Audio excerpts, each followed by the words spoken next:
ରାତି ପାଇଲା ମାତ୍ରେ ଆଚ୍ଛା ଆପଣ ନିଜ ଘର ସଫା କରିବେ। ହଁ ହଁ ସଫା କଲା ପରେ ହଁ ଯୋଉ ବାହାରି ହରିବା ପର୍ଯ୍ୟନ୍ତ ଆଚ୍ଛା ଦୁଇଟା ପ୍ରକାର ବାହାରିବ।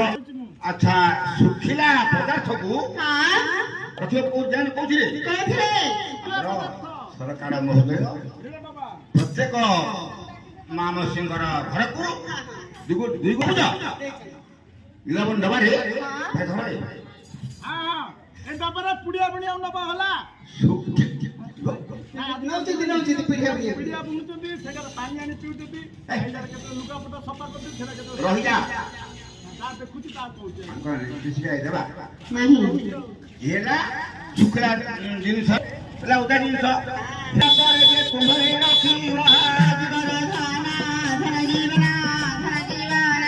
ସାତଟା ମଠରେ ଅଳିଆ ସୁନ୍ଦର ନିଶ୍ଚୟ ଆସିବ।